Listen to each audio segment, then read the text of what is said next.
शुरुआत उस पाक अल्लाह रब्बुल इज्जत के नाम से जो सारे जहानों का मालिक है। प्यारे दोस्तों, एक रात फिरौन अपने महल में चैन की नींद सो रहा था कि अचानक घबराकर उठ बैठा। फिरौन ने एक डरावना सपना देखा जिसने उसकी नींद उड़ा दी। इस भयानक सपने के बाद अगली सुबह फिरौन ने अपने दरबार में सभी ज्योतिषियों, नजूमियों को बुलाया और अपने सपने की ताबीर जाननी चाहिए। फिरौन ने उन्हें बताया कि उसने सपना देखा है कि बैतुल मक़दिस यरूशलेम से एक आग उठी जिसने सभी कब्तियों, मिस्र के लोग को जलाकर राख कर दिया, जबकि बनी इजराइल के मुसलमानों को कुछ भी नहीं हुआ। तब सभी ज्योतिषियों ने अपने ज्ञान के आधार पर इस सपने की ताबीर निकाली और कहा कि बनी इजराइल में एक बच्चा पैदा होगा जो तेरी सल्तनत को तबाह कर देगा और खुद उस पर काबिज हो जाएगा। ये ताबीर सुनकर फिरौन डर गया कि कहीं उसकी सल्तनत न छिन जाए, इसलिए उसने आदेश दिया कि बनी इजराइल के हर घर की निगरानी की जाए और जहां भी कोई बच्चा पैदा हो उसे मार दिया जाए। साथ ही बनी इजराइल के मर्दों को हुक्म दिया गया कि वे अपनी औरतों के करीब न जाएं। इस आदेश के बाद बनी इजराइल के हर घर की निगरानी शुरू हो गई और जो भी बच्चा पैदा होता उसे मार दिया जाता। लेकिन अल्लाह की तदबीर वही होती है जो उसने तय की होती है। इसी कत्लो गारत के दौरान अल्लाह की कुदरत से दो ऐसे बच्चे पैदा हुए जो इस नरसंहार से बच गए। अल्लाह की कुदरत देखिए कि एक बच्चा फिरौन के घर में पाला गया और दूसरा बच्चा जिसे उसकी मां ने जान बचाने के लिए एक दूर पहाड़ में छोड़ दिया था, उसकी परवरिश के लिए अल्लाह ने अपने सबसे करीब के फरिश्ते हजरत जिब्राइल अलैहिस्सलाम को नियुक्त किया। हजरत जिब्राइल रोज उस बच्चे के पास आते और अपनी उंगली उसके मुंह में डालते, जिससे बच्चे को दूध और खुराक मिलती और उसकी परवरिश होती रही। वक्त गुजरता गया और दोनों बच्चे जवान हो गए। इत्तेफाक से दोनों का नाम मूसा था, लेकिन अल्लाह की तदबीर देखिए कि जो बच्चा फिरौन के घर में पला वो बड़ा होकर अल्लाह का नेक और करीब नबी हजरत मूसा अलैहिस्सलाम बने और जिसकी परवरिश अल्लाह के सबसे करीब फरिश्ते हजरत जिब्राइल ने की थी वो बड़ा होकर बदबख्त सामरी जादूगर बना। प्यारे दोस्तों, जब फिरौन का जुल्म और सितम हद से बढ़ गया तो अल्लाह ताला ने अपने प्यारे नबी हजरत मूसा अलैहिस्सलाम को हुक्म दिया कि वो अपनी कौम को लेकर मिस्र से निकल जाएं, क्योंकि अल्लाह फिरौन पर एक दर्दनाक अजाब सज्जा भेजने वाला है। हजरत मूसा अलैहिस्सलाम ने इस हुक्म की तामील की और अपनी कौम को लेकर मिस्र से निकल पड़े। जब वो दरिया-ए नील, नदी नील के किनारे पहुंचे तो उधर फिरौन को खबर मिली कि हजरत मूसा और उनकी कौम मिस्र छोड़कर जा रही है। ये सुनते ही फिरौन ने अपना लश्कर तैयार किया और हुक्म दिया कि बनी इजराइल के सभी मुसलमानों और हजरत मूसा को कत्ल कर दिया जाए। फिरौन का लश्कर मूसा अलैहिस्सलाम के पीछे निकल पड़ा। उधर जब हजरत मूसा और बनी इजराइल के लोग दरियाए नील के किनारे पहुंचे तो हजरत मूसा अल्लाह की बारगाह में दुआ करने लगे और दरिया के अंदर से रास्ता मांगने लगे। तब अल्लाह ताला ने हजरत मूसा अलैहिस्सलाम को हुक्म दिया कि अपना मुबारक असा, लाठी दरियाए नील के किनारे मारो। जब हजरत मूसा अलैहिस्सलाम ने अल्लाह के हुक्म से अपने असा को दरिया के किनारे मारा तो दरियाए नील दो हिस्सों में बंट गया और उसके अंदर से एक चौड़ा रास्ता बन गया।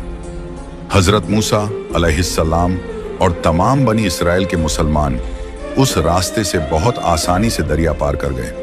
उधर फिरौन की फौज जो उनका पीछा कर रही थी वही रास्ता पकड़कर दरिया में दाखिल हो गई। जब फिरौन का पूरा लश्कर दरिया के बीच पहुंचा तो अल्लाह ने दरिया को आपस में मिलने का हुक्म दिया। अल्लाह के हुक्म से दरिया फिर से मिल गया और फिरौन, उसका लश्कर और सारे किब्ती दरिया में डूबकर हलाक हो गए। इस तरह अल्लाह ने फिरौन को हलाक करके पूरी दुनिया के लिए इबरत का निशान बना दिया। फिर फिरौन की मौत के बाद हजरत मूसा अलैहिस्सलाम और तमाम बनी इस्राएल के लोग एक और जगह पर ठहर गए। कुछ समय बाद अल्लाह ताला ने हजरत मूसा को हुक्म दिया कि वह अपनी कौम को लेकर दोबारा मिस्र लौट जाएं। जब हजरत मूसा अलैहिस्सलाम को यह हुक्म मिला तो वे अपनी कौम को लेकर मिस्र की तरफ रवाना हो गए। अल्लाह ताला ने बनी इजराइल के मुसलमानों पर बहुत इनाम किया। फिरौन के तमाम महल और खजाने बनी इजराइल के मुसलमानों को दे दिए गए। इसी दौरान अल्लाह ताला ने हजरत मूसा अलैहिस्सलाम से वादा किया कि वह उन्हें एक किताब तौरात देगा जिसमें इनकी शरीयत और जिंदगी गुजारने के सारे उसूल होंगे। अल्लाह ने हजरत मूसा को हुक्म दिया कि वह 30 दिन और 10 दिन कुल 40 दिन रोजे रखें, फिर उन्हें वह किताब दी जाएगी। इसके लिए हजरत मूसा ने अपने भाई हजरत हारून अलैहिस्सलाम को बनी इजराइल पर खलीफा बनाया और खुद कोह तूर पर्वत की तरफ रवाना हो गए और वहां अल्लाह की इबादत में मशगूल हो गए। जब हजरत मूसा कोह तूर पर थे तब सामरी जादूगर ने फसाद फैलाने का मौका पा लिया। उसने बनी इजराइल के लोगों से सारा सोना इकट्ठा किया और उसे आग में डाल दिया। वह सोना पिघलकर एक बछड़े की शक्ल में बदल गया। फिर सामरी ने उस बछड़े के मुंह में वह मिट्टी डाली जो उसने हजरत जिब्राइल अलैहिस्सलाम के घोड़े के पांव के नीचे से उठाई थी। जब वह मिट्टी बछड़े में डाली गई तो बछड़ा बोलने लगा और उसमें जान आ गई। बनी इजराइल के लोग यह देखकर हैरान रह गए और उस बछड़े को अपना खुदा मान बैठे। सामरी ने अल्लाह की पनाह कहना शुरू किया कि हजरत मूसा जिस खुदा की तलाश में गए हैं वह खुदा तो हमारे पास है और अल्लाह न करे हजरत मूसा तो मर चुके हैं। सामरी ने पूरी कौम को उस बछड़े के सामने जमा किया और बछड़े से पूछा, बता तू कौन है? और बछड़े ने जवाब दिया, मैं मूसा और बनी इजराइल का खुदा हूं। यह सुनकर 12,000 को छोड़कर बाकी तमाम बनी इजराइल के लोग शिर्क और बुत परस्ती में डूब गए। जब हजरत हारून अलैहिस्सलाम ने अपनी कौम को इस हालत में देखा तो उन्हें समझाया कि अल्लाह एक है, उसका कोई सांझी नहीं, फिर तुम इस बछड़े की पूजा क्यों कर रहे हो?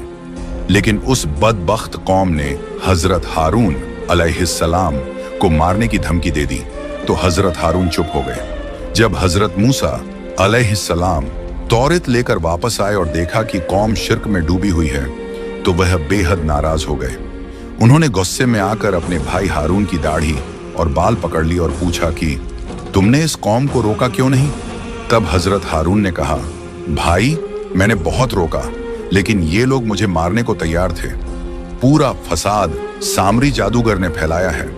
फिर हजरत मूसा ने सामरी से पूछा, तूने ऐसा क्यों किया? सामरी ने जवाब दिया, मेरे नफ्स ने मुझे उकसाया और यही बछड़ा हमारा रब है। हजरत मूसा ने सामरी के लिए बद्दुआ की तो अल्लाह ने उसे एक ऐसी बीमारी में डाल दिया कि जो कोई उसे छूता वह तेज बुखार में पड़ जाता। सामरी सारी जिंदगी जंगलों में भटकता रहा और उसी बीमारी में तड़प कर मर गया। हजरत मूसा अलैहिस्सलाम ने उस बछड़े को टुकड़े टुकड़े करके तोड़ दिया और अल्लाह से दुआ की कि कौम की इस गलती को माफ कर दे। अल्लाह ने फरमाया कि इस शिर्क की माफी तभी हो सकती है जब जो लोग इसमें शामिल हुए हैं वे अपने रिश्तेदारों को अपने हाथों से कत्ल करें।